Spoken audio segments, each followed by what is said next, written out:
son. Right, good. Yeah, good morning, everyone. I'm Satish Krishnamurthy. I'm one of the vice president of Indian Chamber of Youth Entrepreneurs, and we have some members also here. Um, can you introduce yourself, Tej? Hi, Satish. Stephen, first of all, thank you for your time, and we are really looking forward. My name is actually, I'll just introduce myself first. I'm Tejinder Sekhon, and I'm the president of ICYE. And also, I got a business of property development. Actually, my background, Steve, is from alcohol. So I used to run a alcohol wholesale business from 2004 till 2015. And I started from scratch and built a business up to 15 million pound turnover, then sold it to the second largest drinks wholesaler in the country in 2015, company called WC Drinks. And briefly, we dealt with the food. So we used to import wines from all over the world, like Chile, Australia, directly. So I know a bit how difficult it is to get a licensing or all sort of things, especially for the food, So I'm really looking forward, to add in my knowledge here and for other members to overcome the first hurdle. Actually, that's the major thing, licensing. And seems like, it's going to be a good session, and we'll be very excited. Thank you. Thank you. Okay. Thank you, Steve. And Ganesh and Ashwin, quickly introduce yourself. Then after that, we can quickly start. So yeah, my name is Ganesh Dubey. I work in London as a satellite aviation engineer, and I'm also running 2 schools in India. And obviously, import-export is one of the area where I believe everyone who comes from abroad has some kind of product or taste in their mind which they want to bring back in where they are based. So I'm looking forward for it to see if I can achieve something to going ahead into a business mind or something. But yeah, this is like a first step, I would say. So thank you very much, Stefan, for accepting our offer to do the session. I believe many people, not only in ICYE organization, now we have other people joining in the session as well. They will have a good benefit out of the whole session today. So thank you. Okay, so just to give a brief for the entire audience, is like we have carefully, usually we will have 2 to 3 speakers a session, but since this is one of the area where most people have asked actually about the import export goods, so we have kept only one talk, and then specifically so that we'll have more interaction. So it will be more interactive session, and you don't worry, we will try to answer or address all your queries, and we will give opportunity for you to speak as well. And so I think looks like that we have already, before even we started, I think Stephen, you will have a long question, and I'm telling you, be prepared. Okay, no breaks for you. No problem at all, and appreciate. Yeah, just one our contact details are on the last slide as well. So sure. Just a quick thing. Ashwin, you introduce yourself, and then we'll start, please. Yeah. Hi guys, this is Austin. I'm also part of ICYE. I also run a small business which we supply environment-friendly disposables for the food industry, and also takeaway packaging, which are all green products. I do have interactions with India and China, so this is going to be very interesting topic for me to learn more about the food side and import export, right? And welcome, Stephen. Now I'll hand over to Ganesh to give a short introduction about Stephen, and we'll go from there. Yeah, sure. So just to give a brief introduction about the SGS. So SGS is the world leading inspection, verification, testing, and certification company. They have roughly around 2,600 offices and laboratories around the world. So I believe it's covering most of the countries. And it was established in 1878, so more than 100 years old. SGS transformed from grain trading in Europe by offering innovative agricultural inspection services. The company was registered in Geneva initially, I believe, and then it has expanded throughout the world. I believe there will be more about the company, what Stefan is definitely going to cover. So we have Stefan, who is Director of Regulatory Compliance, and joining in from another colleague of him, it's named Lorraine, is with us as well. So Lorraine Wilford, and without wasting any time, I will hand it over to Stefan and Lorraine so they can carry on with their slides. Over to you, Okay, thank you very much. Thanks, Ganesh. Thanks, everyone. And thank you very much for the invitation as well.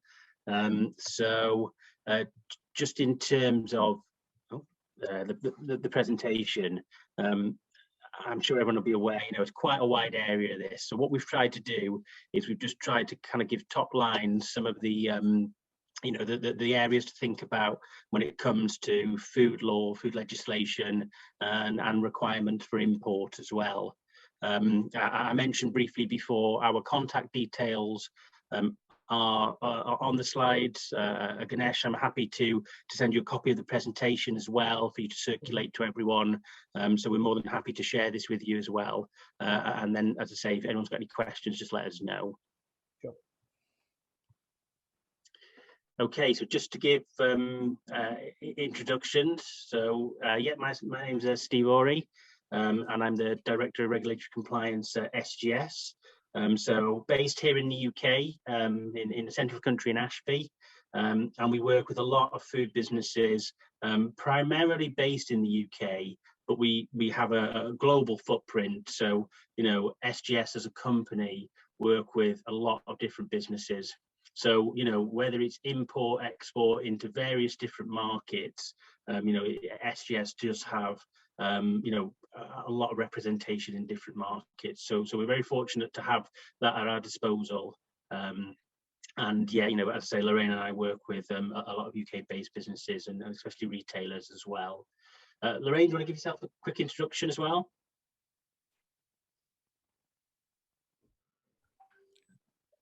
You're on mute, Lorraine. Yeah. Thank you. The joys of working on Zoom and Teams. Hello, everybody. It's great to be able to speak to you today. Steve said, my name is Lorraine Wilford. I work as a principal advisor at SGS Ashby, offering a range of consultancy service and advice to a number of different businesses. Yeah, and obviously, as Steve said, we'll give you an overview of the different topics we've been asked to look at today. Thanks, Lorraine. Okay, so just a few objectives of what we're going to talk about. Now, we could be here for hours. If anyone's got any, so obviously we need to keep it to time. If anyone's got any specific questions relating to certain products, and by all means, feel free to ask, or we can do follow-ups afterwards as well. But just to try and give you an introduction, not make it too heavy or complicated, what we're going to look at today. So, we're focusing on imports into the UK and the UK market. So what do you need to consider if you were thinking of importing food in? So one area is labelling and the specific requirements for labelling of food in the UK. Food safety as well. So again, we'll just give you an overview of some of the considerations you need to think about from a safety requirement. There are some testing requirements as well. So again, top line, we'll talk you through these.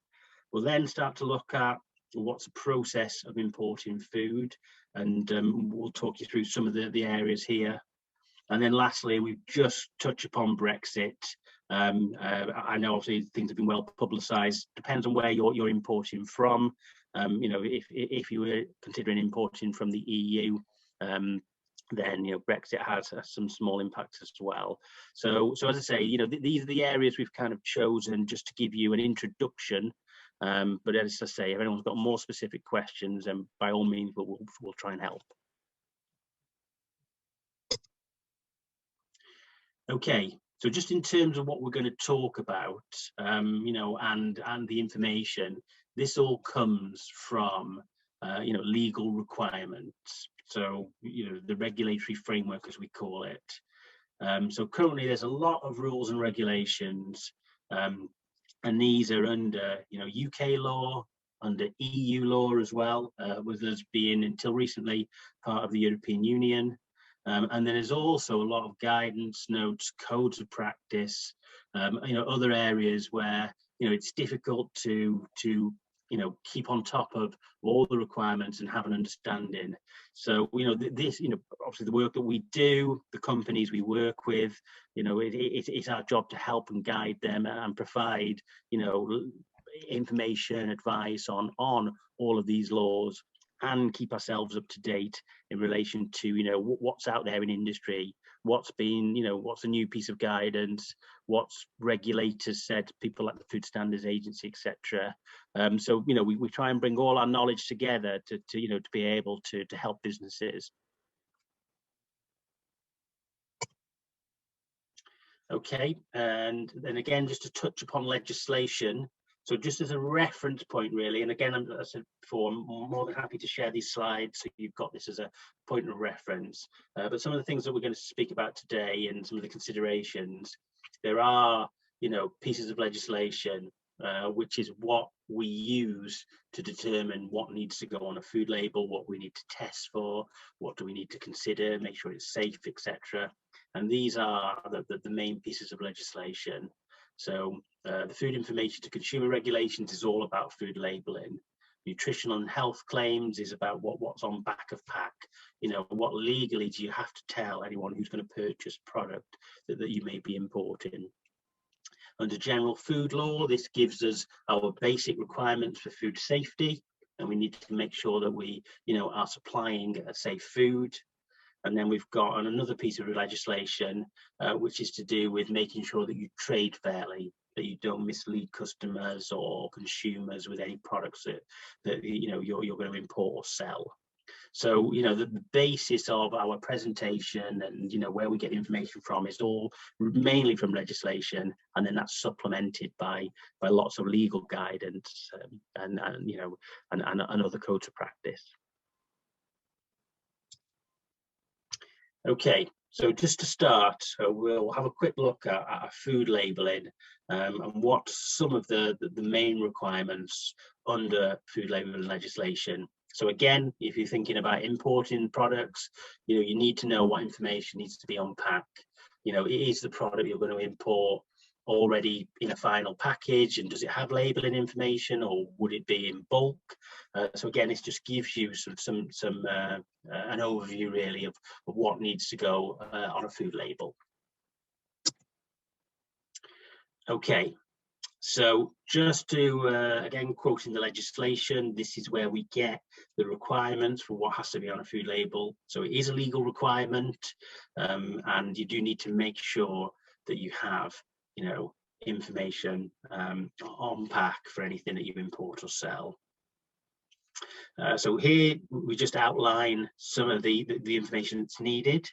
So again, the name of the food, what it is, the ingredients, allergens, which we'll come on to, what the quantity is, when it's safe to eat by, so a durability date, does it need to be stored in a certain conditions, does it need to be refrigerated, does it need to be kept in a cool, dark place, and then the name and address as well. You've got to give the person responsible for the food on the label as well, nutritional information, any instructions for use, and then for alcohol you need to give what the strength of it is. So this is called alcohol by volume. And then we've also got something called quantitative ingredient declaration. So this is where if you're emphasizing a certain ingredient in a food, then you need to say what percentage that ingredient is. So it's quite a lot of rules, quite a lot of requirements. And again, we'll talk you through some of these just to go in a little bit more depth as to what you may need to consider. But just as a benchmark, if you're looking at products, you're trying to source them, you're speaking to suppliers, to factories, then this is the type of information that you can be asking about, finding out what's on your packs and what information is already present.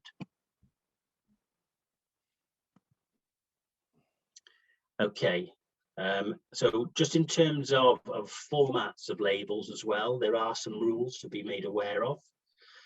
So the information that's on a food label needs to be difficult to be removed. So the wording in the legislation is indelible. So, you know, most food products you see, of course, will have imprinted information on there. However, you know, there is kind of stipulations that allow you to over-sticker information. So, you know, on some imported products, if it was in a foreign language, for example, then you could over-sticker the information and put it in English, which is needed to be for sale in the UK. But you've just got to make sure that it's not easily removable. So depending on, you know, what you're considering to sell, and the way the information is going to be presented, you know, it's just worth bearing this in mind. And again, you know, working with your suppliers, making sure you're aware of how that information is going to be given. Also, there are what's called field of vision requirements. So this is where certain information has to be in the same field of vision. So normally this would be on the back of pack. So on the front, you know, it's going to be more marketing information. You want to try and sell that food product, make it look attractive. Whereas on the back of pack, then, you know, that's where a lot of your legal information needs to be. So some of the information that needs to be in the same field of vision is the name of the food, so what the food is, and we'll come on to that in a bit more detail. The quantity of the food, so again, you have to display this. So, you know, how many grams or kilograms does it weigh, or if it's volume, you know, liters, milliliters, etc. If it's alcohol, then you need to state what the alcoholic strength of the product is. And there's certain requirements. The labelling requirements only apply to alcohol over 1.2%. And then also as well, and this is a key point in terms of the size of the information, there is a minimum font size. So it's 1.2 millimeters, quite small, quite specific, but it is in legislation. So again, if you're looking to import information, food, and you're looking at the information on pack, and then again, speak with suppliers, find out, well, how big is the text size, you know, and does it meet, you know, specific UK and EU requirements. So again, we're just trying to give you an overview of some of the information to think of and the way that the product looks as well. So just in terms of the name of the food, so again, thinking of import, and, you know, depending on what the product is, you know, is it something, so let's just say you're importing it from India into the UK market, you know, is it going to be something that UK customers can understand? So that you're required to give a name of the food. So this is either what's called a legal name, a customary name, which is something that, you know, consumers are familiar with. So things like, for example, in the UK, a cottage pie or something like that, or a descriptive name. So again, just an example here of a Kit Kat. So the legal name on pack, or the name of the food, is given as, you know, 4 crisp wafer fingers covered in real milk chocolate. And as you can see by the picture there, so this is describing what the product is. So if it's not obvious, or if it's something that, you know, you're trying to be innovative on and trying to bring into the market, thinking that there's not many sold, just have a think about how you're going to describe it, and you know, what information you may need to give, just to make customers aware of what it is, because there is a legal requirement to give a description.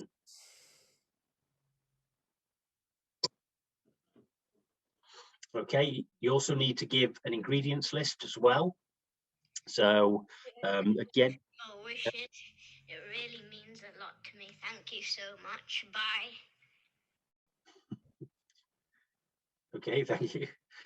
So within ingredients list, you have to put the ingredients information, and you need to put it in descending order. So what's in, you know, what's the major ingredients, and then it goes down in descending order for what is then, you know, within the product. So this example here with the ingredients, you can see water is the first ingredient, and is what's needed to be given first. And this is again just so you don't mislead anyone, and, you know, anyone purchasing that product is aware of what the major ingredients are. So in terms of ingredients lists, there are some exemptions as well. So these are just giving you some examples of things like fresh fruit and vegetables, cheese, butter, fermented milk. Single ingredient foods, so if you're importing rice or something similar where it's just single ingredients, then there's no ingredients list to give. And then for alcohol, there's no requirement to state what's in there. You do sometimes see people voluntarily, so on alcohol now we're seeing more products where the ingredients are stated, but legally it doesn't need to be given. So again, if you're buying or importing a product that has multiple ingredients, do you know what's in it? Can your supplier or your manufacturer give you a breakdown? And then you need to make sure that you're able to put this information on pack so it's clear for anyone to see.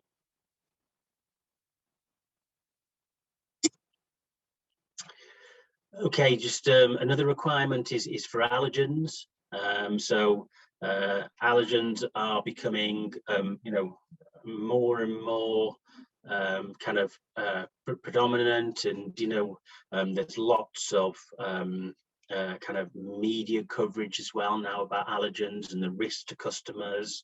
And we've unfortunately seen some incidents of people becoming ill or worse. So this is now in food legislation, and there is a legal requirement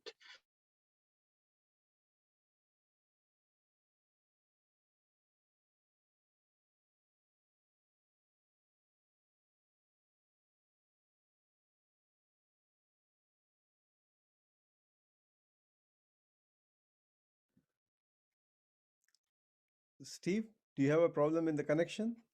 Looks like that. Yeah, I think I lost his voice as well. So Yeah, I think he's disconnected. Yeah. Let's give it a couple of minutes so we can reconnect back. Yeah, I think since he's back, I think we have another long-standing member is also here, Shobha Iyer. So welcome, Shobha. We haven't seen you for such a long time. Hello, everybody. Nice to see you, Satish, Ganesh, and Satish. It's like so nice, Satish, to see this whole thing moving forward so beautifully. The session is really interesting, nicely done. I'm really looking forward to joining more such sessions. Thank you. So well done, Shobha. Yeah.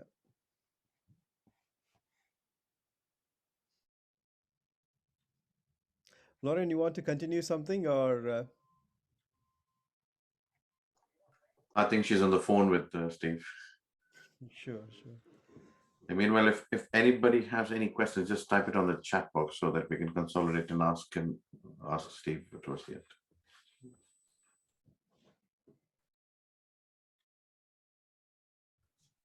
I think one thing that would be useful is to have some kind of a tabular reference card or something, which can have all the mandatory pieces, information in terms of information. That would be useful. Things like you was talking about font size, minimum font size expectations, and the allergy stuff. It'd be nice to have some kind of a reference card. I know we have this presentation, but it would be nice to have the standards, the labeling standards. We'll ask him. Definitely. Lauren, you want to continue? Or? I was going to say, Nat, do you want me to carry on? Because I think he's having internet troubles. So let me just get the presentation up. If I start sharing, and then just let me know when you can see. See, we can't miss the International Women's Day, right? It's just working from home and internet issues are always a problem. Can everybody see the? Brilliant. Yeah, we could. Yeah, please. Okay, so we were just up to looking at allergen information. So very specific rules on 14 defined regulated allergens. So if these are present in any of the foods that you're looking to import, these are tightly controlled under legislation. And any allergenic ingredients must be emphasized in some way in the ingredients list. They've got to be, for example, bolded or italiced, and it's in the ingredients list that you have to give that information. So most people use bold, but you could use contrasting color, or you could underline them, but any of those ingredients must be emphasized on the label. So that's the most common cereals containing gluten, so things like wheat, oats, barley, eggs, fish, milk, and then obviously nuts. Quite a big issue in the UK to do with allergens, because there has been some quite high profile issues where people have actually eaten a food not realizing that an allergen has been present. So has been some issues. So this is quite a topical, it's quite a, it's an up-to-date topic. So it's something worth looking at for your products, and just looking at not only are you using those as ingredients, but making sure that perhaps any of your own ingredients don't have some cross-contamination from any of those allergens. For example, there's been issues with garlic coming from China that has had sources of peanuts in it. So it's looking at your raw ingredients as well. But in relation to labeling, those are the 14 allergens that do need to be displayed. I am back now, Lorraine, just to know. Back? Right, okay. Yeah, sorry about that. My internet seemed to have gone down. Do you want me to? Yeah, do you want to just go on the next slide and then we'll... Yeah. I'll stop sharing. Do you want Stephen, up to durability date? Stephen, we can't do anything without girls, okay? That's the thing. Oh, he's again frozen. Has he? Yeah, he is. Right, I'm going to keep going then. Yeah, please.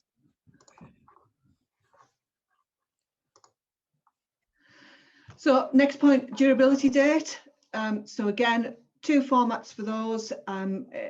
It's either a best before or a use by date. So those, the best before date is generally used on products that are not likely to be perishable and not likely to pose a food safety risk if they are eaten after the durability date.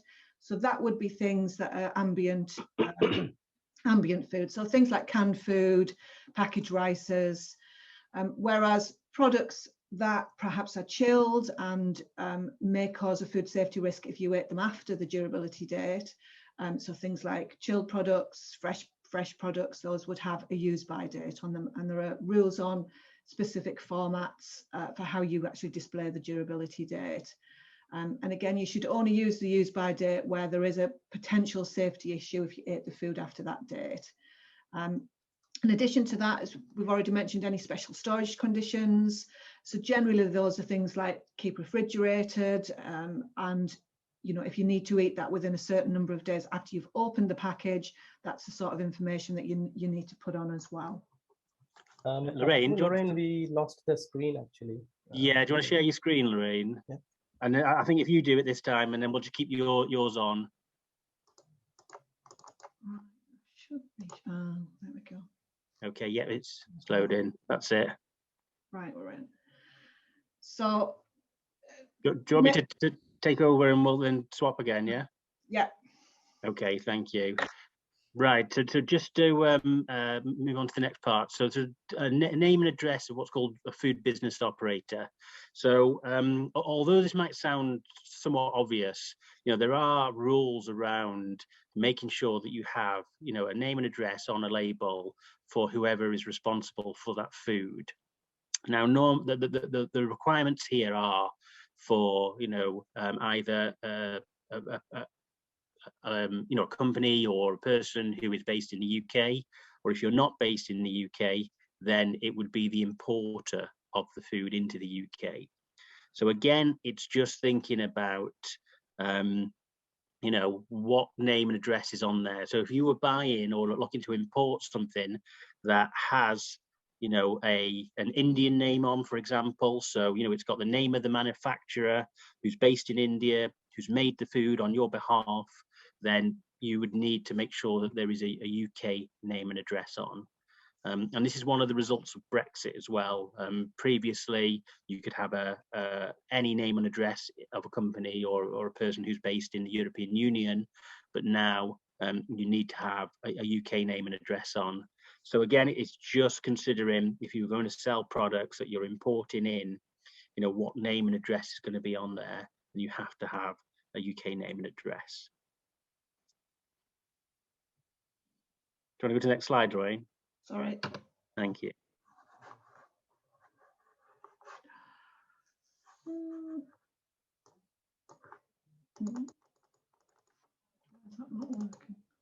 Okay, and then just a few other requirements just to mention briefly. So in one of the earlier slides, we mentioned about something called QUID. So this is giving a percentage of an ingredient if you're emphasizing it. So a simple example could be, say, a 3 cheese mix. You're selling a, you know, mixed cheese together in a pack. You would need to state, you know, how much of each cheese there is. So, you know, 33% cheddar, 20% you know, red Leicester, and whatever the percentages of the third one. So so again, there's certain rules around this just to make you aware. And then in terms of origin, so where has the product come from? There's requirements to put origin of certain foods. Again, if you were emphasizing, you know, where it's come from. So if you were selling, for example, you know, an Indian curry sauce, and you've got the words, you know, Indian on there, then, you know, if it doesn't come from India, then it could potentially mislead. So it's just considering, you know, is there an origin statement on there? Is it accurate? You know, is it not going to mislead people? So again, there's rules around this. And then just lastly, from a food labelling side, just to give you an introduction. So again, just for the UK, there are certain compositional rules. So, you know, what's within the product, it's got to be made in a certain way, or have, you know, there's certain requirements you need to consider for the following products. So again, depending on what you were looking to import, you know, is it on this list? Do I need to consider, you know, the specific rules? We unfortunately don't have time to go through them today, but again, we just wanted to make you aware that for these areas there are, you know, certain specific rules. So again, we'll share the presentations that you've got the list, and you know, you're aware then if you were to import these products, you know, you need to find out a bit more about what the specific requirements are. Thanks, Steve. So just to move on, and again, as Steve said, I know we don't have a lot of time this morning, so really just to give you an overview of requirements to do with food safety and hygiene requirements. So general principles contained in, excuse me, the legislation that we've already mentioned, which is the general food law legislation. Aim of that legislation is really to protect human health and consumer interest in relation to food. It's EU-wide legislation, which has now been adopted by the UK as a result of Brexit. So it's now been made into UK law as well. Applies at all stages of production, so right from manufacture and processing through to distribution, and applies to both food and feed. So in relation to a business, what you've got to remember is that in order to ensure that the food that you're producing or supplying is safe when you place it on the market, businesses need to think about you know, these issues to do with food. So traceability of the food, so that you've got that information, you've got those records, and you retain those. You've got appropriate presentation of the food, which is obviously Steve's already covered in relation to food labelling. You've got suitable food information is provided with it, and that you're able to take any prompt action if there is an issue with food, which means it's got to be withdrawn or recalled from the market. So those are the overriding principles for it. So it's to do with production, the information you give, and then if there is a problem, that you're able to act quickly and withdraw any product from the market that needs to be. As I've said, it's really just a flavour of the legislation and what the rules are, because it's complex, lots of different pieces of legislation covering lots of different specific foods. But you know, the aims are to ensure that food is safe, it's not injurious to health. Also ensure that the risk of contamination of food is avoided. So that's things like pathogens, microbiological, it's things like chemicals, contaminants or pesticides, perhaps heavy metals. So there's very specific legislation to do with those sorts of things in foods. Again, legislation and standards to ensure that standards of hygiene in production premises, but again, all the way through the supply chain. So to do with equipment, to do with processing, to do with staff, very specific rules on that, and ensures that any hygiene practices are adequate. It includes things like temperature control, monitoring of hazards, and having control points. So it really is sort of all encompassing, right from processing through production, through distribution, importing. So it's thinking about those steps at every point in production of the food. So there's a general obligation placed on food businesses to ensure that processing and distribution is under their control, actually meets the hygiene requirements. There are also strict rules for importing products from third countries which contain products of animal origin. So that's things like meat, poultry, fish, egg and egg products, honey, dairy. So there are very, very specific rules on these products. There are also rules on what are called high-risk foods not of animal origin. So that would be things like, say, rice and spices, where it's been identified as being a risk. So for certain products of animal origin, any manufacturing establishment in a third country has to be approved to supply into the UK, and those products must also carry a relevant health and identification mark. It's covered in one of the later slides, but there is actually, there's a website with a list of the approved premises. So any of the premises in India that are approved for supply to the UK and also to the EU are actually listed on that website. So you can actually check, if you're looking to source a product, you can look to see if the premise is approved. And again, those products would need to carry the relevant health mark. So that's things like fish products, for example, meat processing, and all of those, any of those sites that are approved will be listed on the EU website, and that list is kept up to date, and you can check on there for information.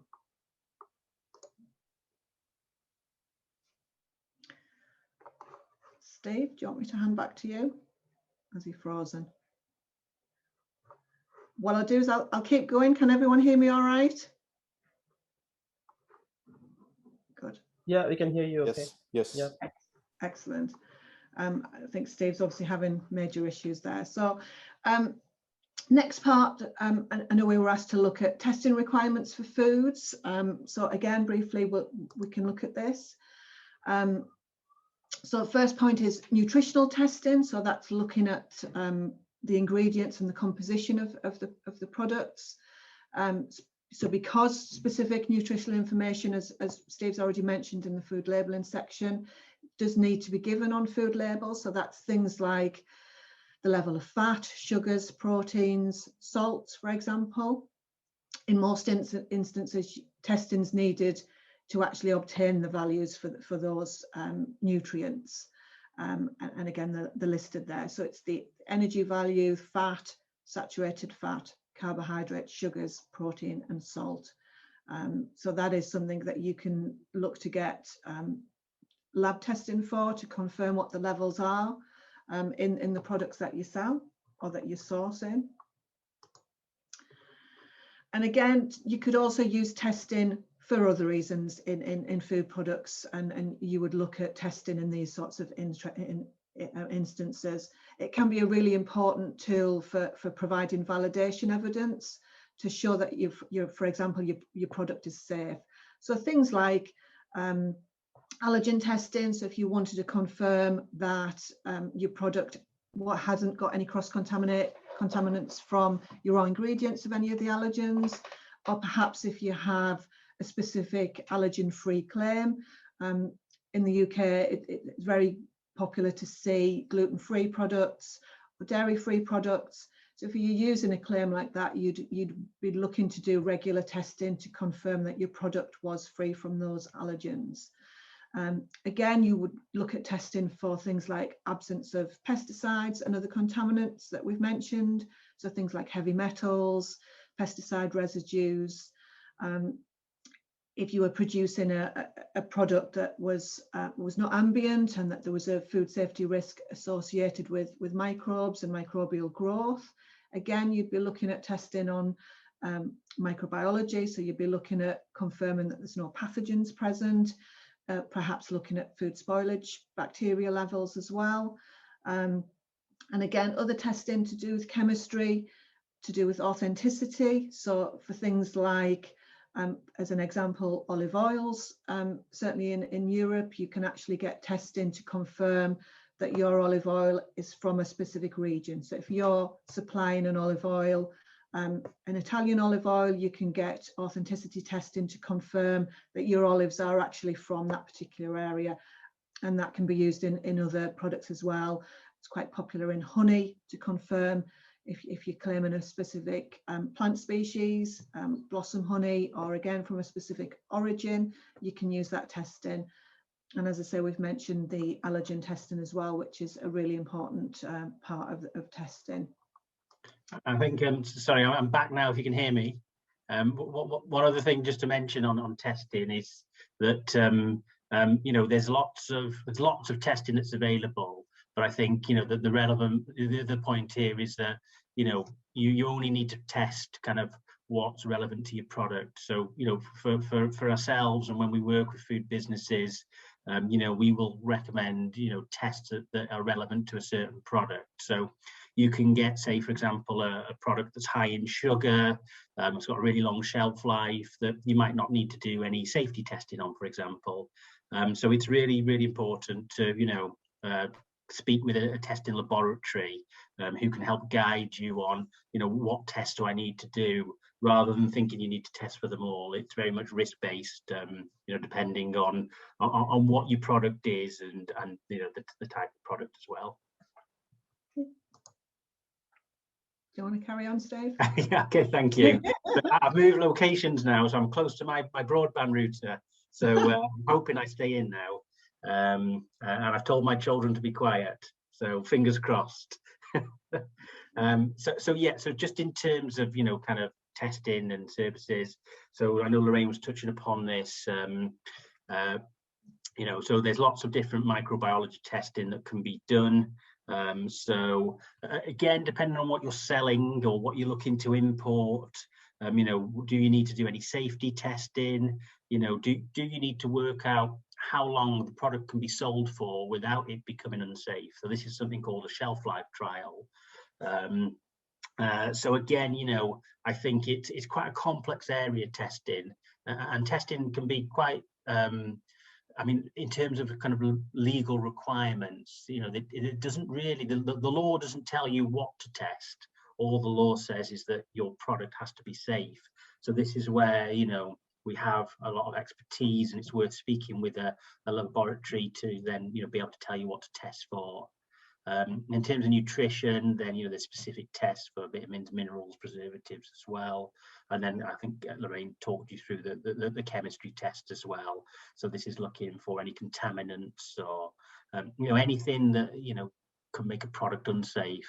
And again, it's relevant to, you know, that product type. So just a good example for, you know, is say nuts or peanuts. You know, quite often we see aflatoxins in those. They are associated with nuts. So, you know, if you were going to import nuts as an example, then that would be the test that we would recommend. And so again, it all comes back to, you know, what would your product be and what testing is required.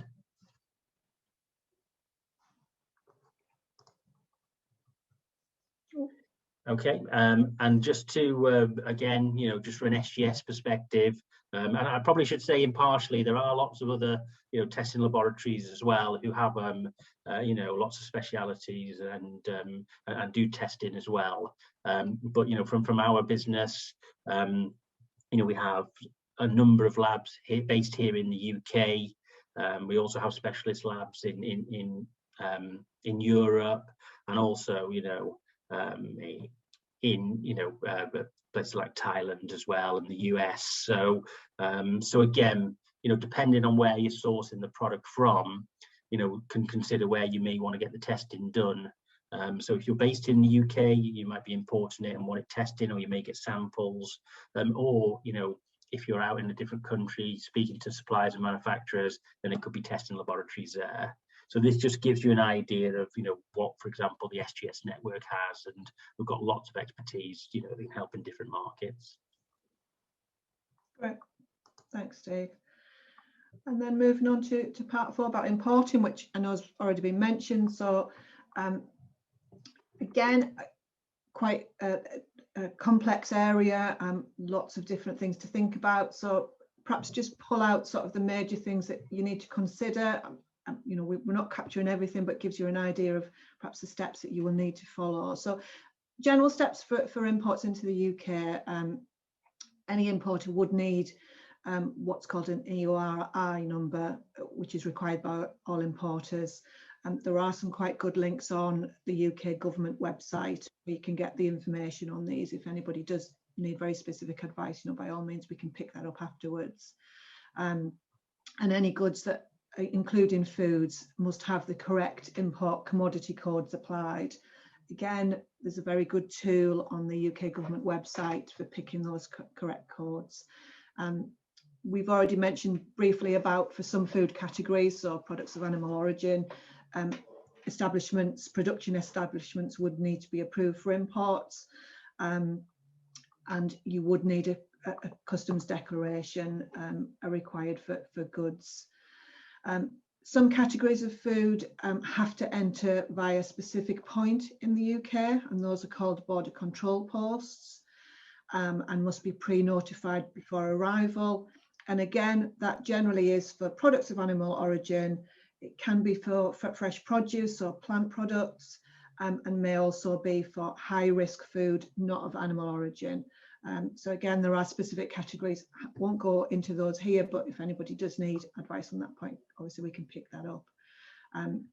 Some foods need to be accompanied by a health certificate of some form. So generally that's an export health or certificate for products of animal origin, or it might be a phytosanitary certificate if it's fresh produce. And physical and identity checks may be completed on consignments at border control posts. So those are the overall steps that you need to follow in relation to imports. Just looking at a couple of those in detail. So we've already mentioned about approved establishments, and I've already gone through the categories. So meat, fish, dairy and eggs, and the need to be specifically approved. So that's the link there in relation to checking the premises. You can check by food category or by country, so you can actually go on there and actually check Indian establishments that are already approved for supply. In relation to customs declaration, it's needed at import and export. You can choose to complete that process yourself, or you can use a custom agent. And the person or business making the declaration must be established in the UK, depending on whether you're importing and exporting.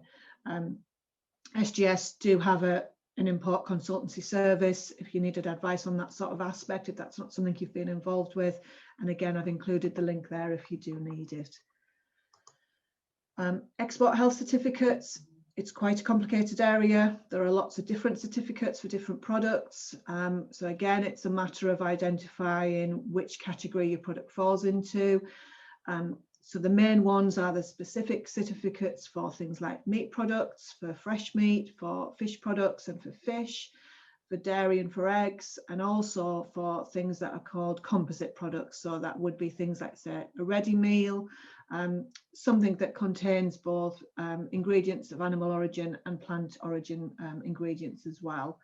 And the export health certificate is really just a document that's confirming that your food product meets any health requirement of the destination country.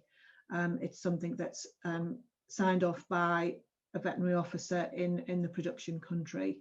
And again, we've already mentioned there are certain rules for fresh produce as well.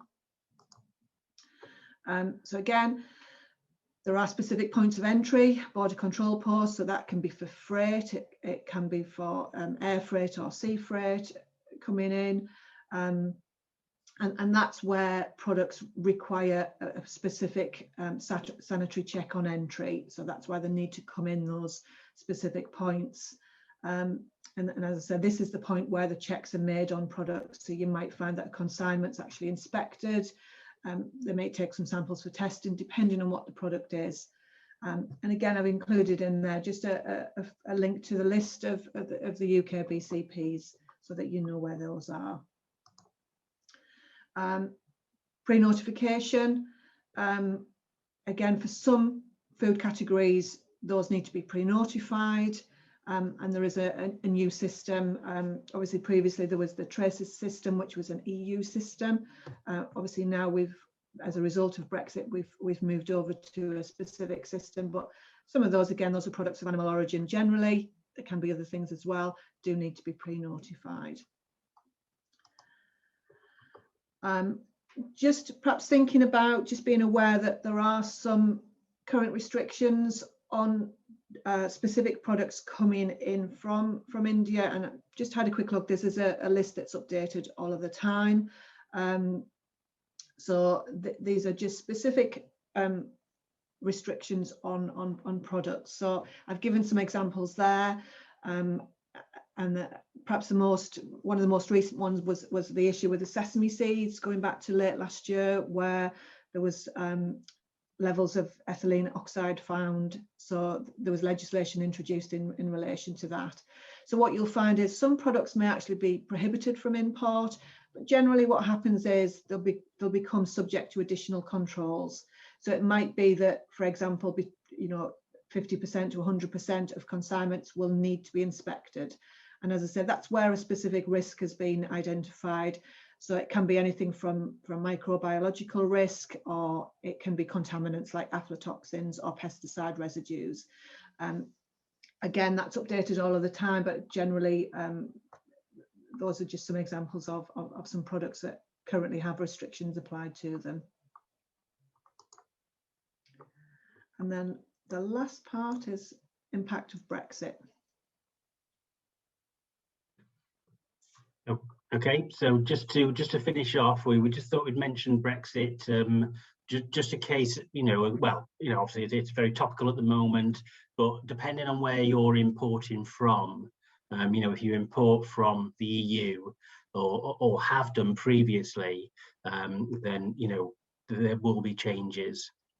So from a legislation point of view, all of the previous EU laws that applied in the UK continue to apply now, and they've been what's called transposed into UK law.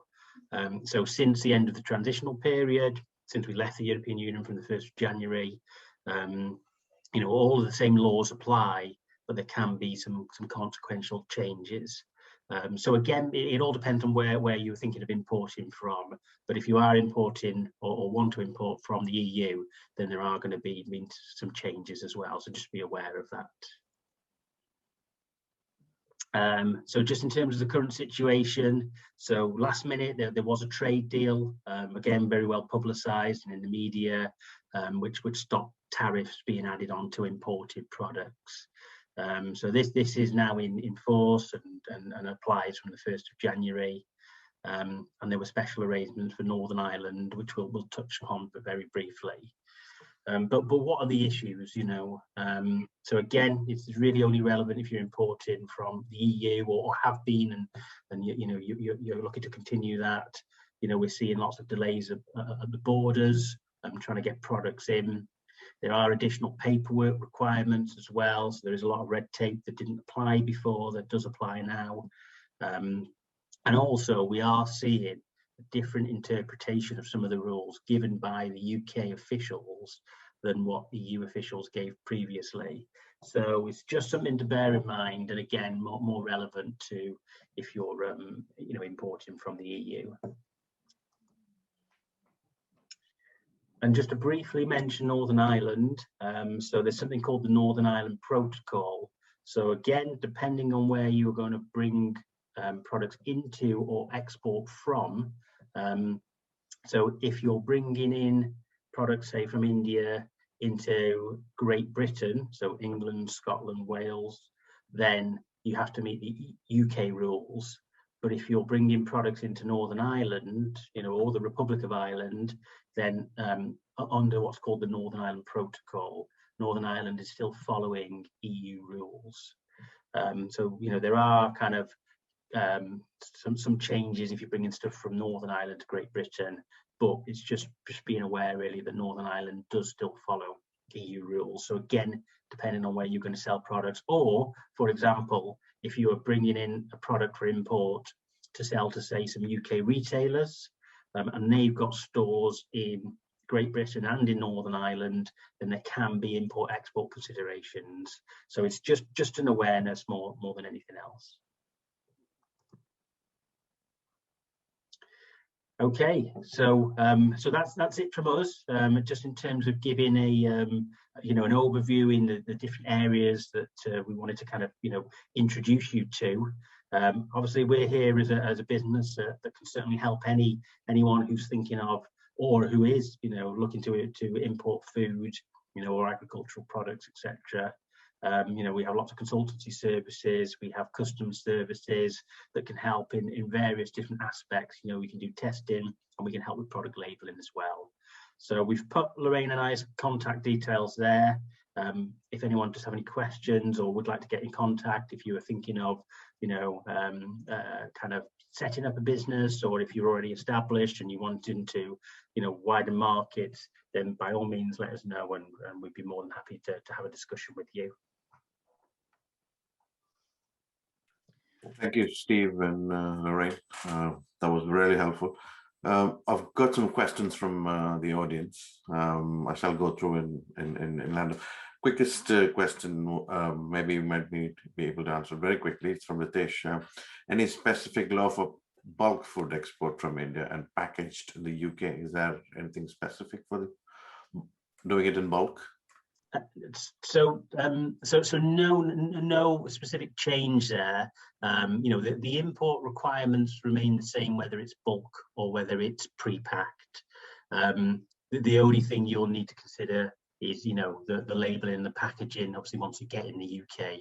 But I think the areas Lorraine talked about, the customs requirements, the documentation, the paperwork, that all remains the same, whether it's in bulk or whether it's pre-packed. And I think, again, referring to Lorraine's areas that she spoke about, one of the key takeaways is certainly, any products of animal origin is where you have a lot more restrictions and paperwork requirements. Whereas if it isn't, a product of animal origin, then fortunately there are less restrictions. But no, it doesn't matter if it's bulk. All the rules still apply. Yeah. Question from me, actually, it just prompted your answer prompted me. Even if we import the foodstuff here and we manufacture or we make anything like, say, a pickle made from mangoes and masala, what sort of labeling and other things involved in there? Is it complicated as importing, or is it much more simpler? So I mean, because it's made in the UK. Yeah, so it's simpler in one respect of you know your product better than anyone else. You've made it, you know exactly what goes into it. So I think from there are some advantages that way, because you can work out and you can label the product easier. Whereas if you're importing, then it's really, really important to make sure that the factory who's supplying you gives you all the information needed, because again, I suppose speaking from an allergen perspective, one of the biggest recalls in the UK of food products is allergens, and a lot of the time it can be undeclared allergens. So the allergen hasn't been listed in the ingredients list. Perhaps if the food business didn't realize it was in there. So unfortunately, I wouldn't say you are able to kind of get away from doing anything in terms of labeling, but clearly from an import perspective, there's lots of detailed requirements there. So if you were making the food yourself, at least you've got control of what you're putting in it, you know, any ingredients, and then being able to label on that basis. So I'm sure that would help. All right, okay, thank you. There's also another question from Nitish. So where do we have to test the food manufactured in India but imported to UK? It has to be tested in India, or it has to be tested in the UK? So essentially, it doesn't matter where you test, but again, it would perhaps depend on what type of food it was. So, for example, again, you know, products of animal origin where there's more tighter controls, you would definitely need to have some testing done in India, because you would need those test results and you know, some of the documentation to show that the food's safe. But let's just say you're importing, I don't know, you know, perhaps rice or chickpeas, you know, single ingredient food, you could potentially get tested here. So in most instances, it doesn't really matter where the testing's done, but if there's import requirements to demonstrate the safety, then you would need to have it tested, you know, within the country it's coming from. So, but otherwise, you know, legally, it's not stipulated that you have to in the UK. You know, you can use any accredited lab. So again, using SGS as an example, you know, we've got accredited labs all over the world. You know, lots of products that come from India, China, Thailand, etc., are tested in those countries and brought over. So yeah, so essentially it's kind of up to you, but it's just if there's import restrictions, then you would need testing done before it got to the UK. I know you went through about 40 slides around it, and the food labeling and requirement testing covered the bulk of it. Is it different for different countries, or is it the same for different for all the countries coming into the UK? That was a question from Jatin actually. He wanted to know whether importing from USA has the same regulation as India, what you have published. So well, two things here. So if it's coming from a different country, then so let's just say whether you're importing from India or the USA, if it's coming into the UK, the same rules apply. Where there could be differences is if there's any restrictions from that specific country. So as Lorraine outlined before, you know, there are some restrictions and prohibitions on certain foods from India, not many, but a few. But essentially, it doesn't really matter where you're importing from in terms of making sure that products are safe and that you've got all of the necessary testing and requirements. It's just more, are there any restrictions from that country? You know, it depending on what the product is. So most of the rules are the same, but you know, it's just, you've just got to be careful and just double check, are there any restrictions for that specific country? So whether it's you know, buying from what's called an approved establishment, or, you know, are there any restrictions on certain products? Thank you. And one more question from Ritesh. Are there any special custom duty to be paid for specific type of food? Are there any in terms of what they pay to come in? So yes, there are. Well, depending on what category and what commodity code you use, it can affect tariffs. I mean, I'm not a specialist in customs, but what I can say is that yes, you know, different tariffs for different commodities of food have different pricing structures. So you can use, you know, commodity experts or businesses who will be able to advise you on what codes apply to different products. And, you know, like with a lot of things, especially with legislation, you know, there can be elements of subjectivity.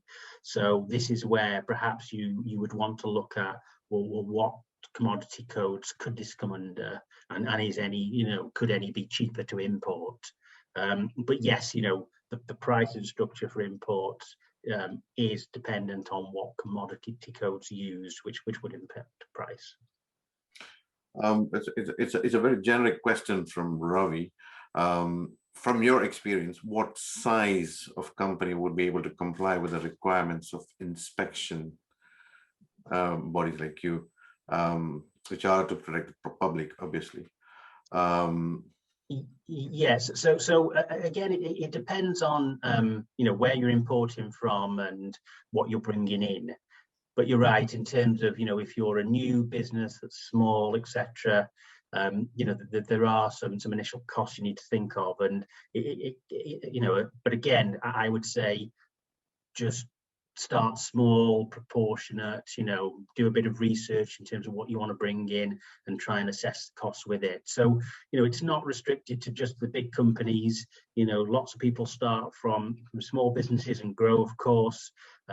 So I think it's just, trying to do a bit of research, looking at, perhaps certain products that could have more upfront costs. So again, going back to products of animal origin, there is a lot more import requirements and restrictions and testing needed. So if you were going to bring in, let's just say, for example, some sort of canned meat, so it's got a long shelf life, so you're happy there, it could be safe, but because it's a product of animal origin, you would need a lot more certification, so that's going to increase your costs. Yeah, there's no restrictions really in terms of you don't have to be a certain size business, but we would definitely recommend just considering carefully what products to start with. Touch on that. What is the timeline a company needs to give itself as a lead time before they actually start on to importing?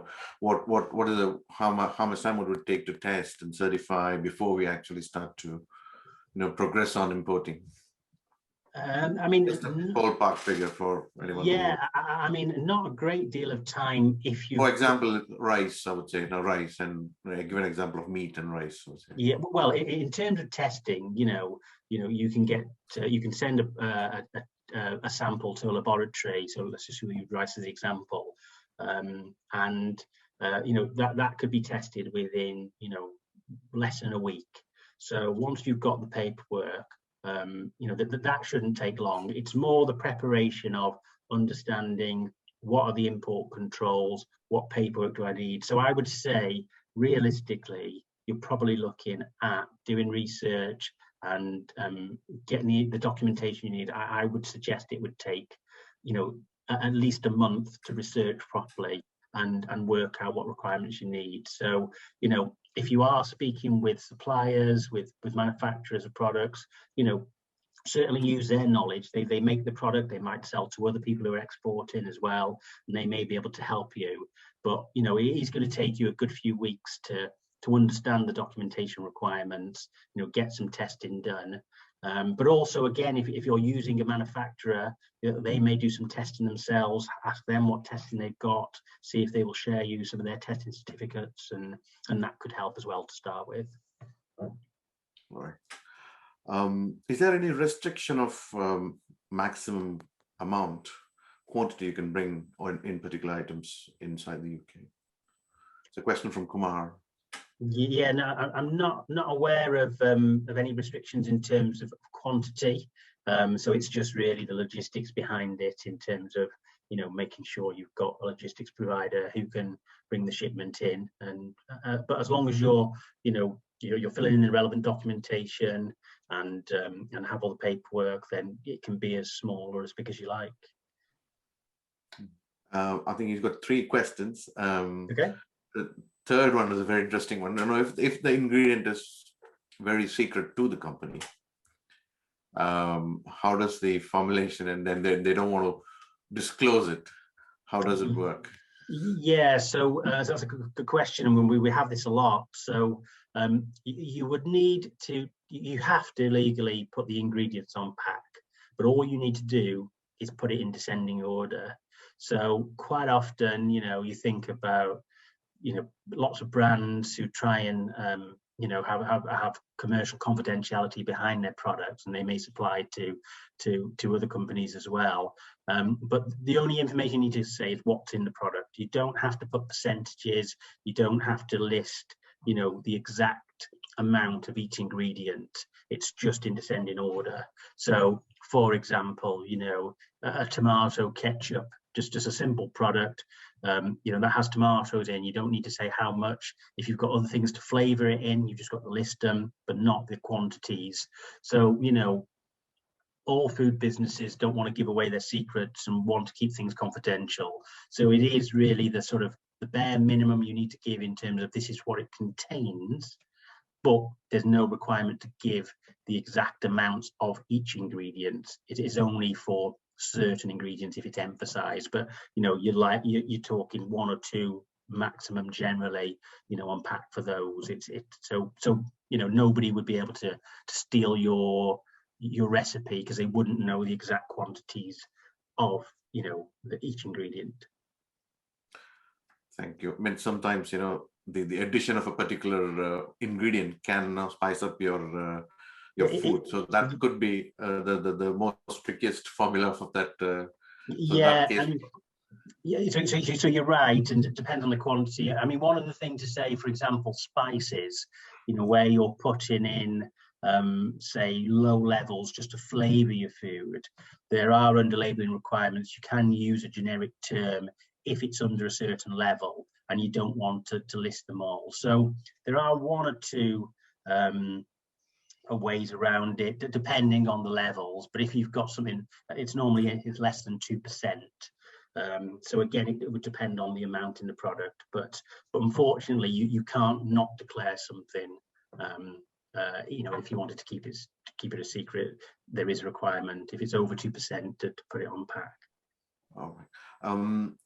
Is your company prevalent in India, in all parts of India, and the follow-up question to that is, how would someone from India identify that this is a certifying authority which they could use for imports? Yes, so how would they identify? Well, we do have a presence in India, yes. I have to be honest, I don't know the exact locations, but you know, certainly on the internet you can find them. Yeah, it's in the state of Gujarat in Ahmedabad city. So yeah, you know, just do a search engine and SGS India, and it will bring up the locations for you. Right. There was another question from Sangeeta. The test certificate needs to be in your company name, or can you use supplier certificates to comply? I believe from your conversation, you can use your supplier certificates, right? So you can, yes, you can use your suppliers. However, you know, depending on what it's been tested for, how old the test report is, you know, there's definitely benefits of getting some testing done yourself, but you don't need to test as often or as much as your supplier. So legally, there's no specific requirement that you yourself have to test. But if you're growing a business and you know, you're starting to import larger volumes, then we definitely would recommend getting some testing in your own name. So going back to the example before of, let's just say your manufacturer is in India, they're doing some testing, you've got copies of the test reports, that's a good starting place. But if you start importing product and you want to sell, you know, to UK businesses, maybe just having a test done and showing the test report in your name, you know, that will help you commercially to show that you're a reputable business and you've done a test and you're making sure it's safe, and you can show that as well. So there are advantages to doing that as well. But it's certainly, you know, you can definitely use test reports from your suppliers or your manufacturers as well. Last 2 questions, because of time, because it's already 15:15. We were supposed to finish by 12. Sorry.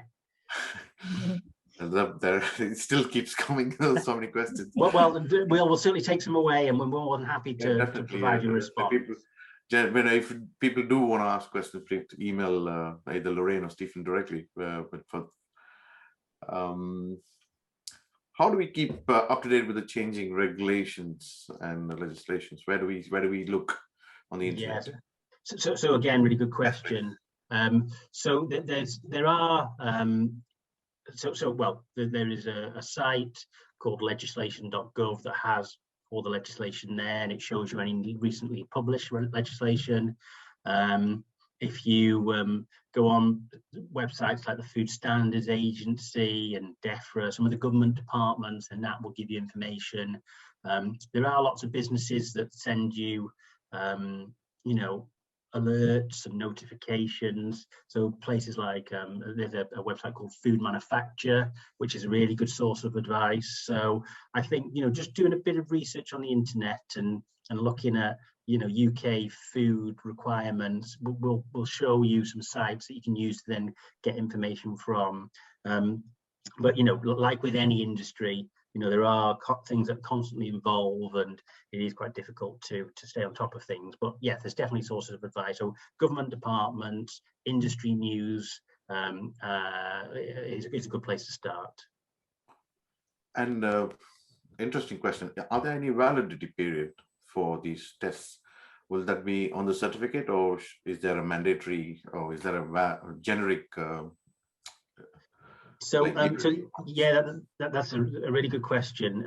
So legally, no, there isn't any specific requirement for how often you need to test.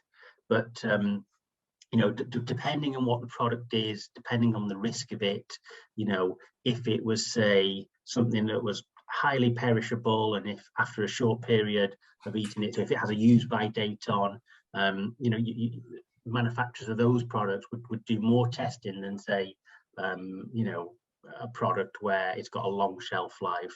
So no, there's no specific requirements. You know, anyone who's making a food, a lot of you know, the big food manufacturers will test each batch, but then they may do other tests, you know, once a year, once every 6 months, depending on what it is. So what I would say is, you know, if you are going to get a product tested, or if you want to speak to a food laboratory, you know, like SGS and other businesses, they can certainly, you know, we can help advise on how often you need to test. But a lot of it can depend on the amount of product that you were going to import, or how much you were selling. And clearly, the more your business grows, the more you import, the more you sell, you would then, you know, incrementally increase testing based on that. Actually, this was a little note from Shobha initially. We were offline when trying to get connected to the internet earlier. Are there any flashcards or short information pamphlets which are available rather than a longer, so that no, it's much easier for people to have a look at it in terms of labeling? No, these are things which need to be followed. Or yeah, well, available. Probably. So we'll have a look just to see if there's any summaries. And I mean, clearly we're happy to share this presentation. Yeah, I mean, we may have some marketing material that we can use, but otherwise, yes, you know, we'd be happy to signpost to, you know, to some generic places that you can get a bit more information from. That's not a problem. All right. I think we will wind up there. It's going to be nearly 20 past. Ashwin, one second. Sorry. The first early comer, Sushila, has some questions before we started. Is she satisfied? Do you have any questions, Sushila? You are on mute. You are on mute, Sushila. Can you please unmute yourself?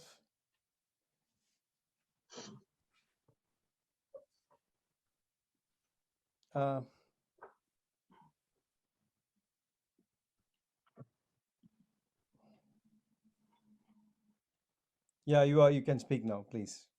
In part of labeling, it is for the groceries items and perishable items. It is different.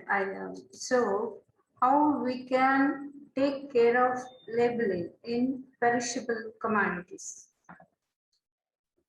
So yeah, so the main difference for perishable foods is more the date that's on there. So the general labeling requirements apply to all products, but the key difference for perishable foods rather than others is about the date code, and when you know, how long that food is safe to eat for. So I think if you're looking at different product types, and certainly perishable foods as well, the key thing here is, you know, what date, how long does it stay safe for, and, you know, what date is applied to that. So if you're speaking with suppliers, etc., then ask about the dates and how long it stays safe to eat for. That's a good starting place. Is there any strict rules for perishable goods? So the rules remain the same. It's just making sure that you use what's called a use by date perishable foods. So it is slightly stricter in that respect of you have to make sure that you give a really accurate date for when a food can be consumed by, because after with perishable foods, once you go past that date, that's where it can start to become unsafe. So it's really important to just speak with your food supplier or manufacturer and ask them about how they control the safety of the product and what date they're applying to it. Thank you. Okay. Thank you. Anyone has any other questions? Yeah, I've got a quick question. How can I reach Stephen or Lorraine in the future if I need to be? So our email addresses are on this slide. We will send a copy of the presentation to Ganesh, and then by all means he can circulate that. And so our email addresses are there, and by all means, if you need to contact us, please do so. Wonderful. Okay. Thanks, Steve. Thank you. Anyone else? Any other questions? I take it as no, and thank you very much, everyone, for joining us. It has been a very, very good session, and especially Stephen and Lorraine, thanks for your time on the Saturday morning and getting us engaged for nearly 1.5 hours now. well, thank you for the invitation, and we'll send the presentation out. Thank you. Yes, thank you very much. We will share all the information in the group, and if you're not part of the group, contact either of us so that we can add you to the group, and you can share all the information from us. Thanks, everyone. Thank you. Cheers. See you next month. Thank you very Thanks, much. Peter. Thank you, everyone.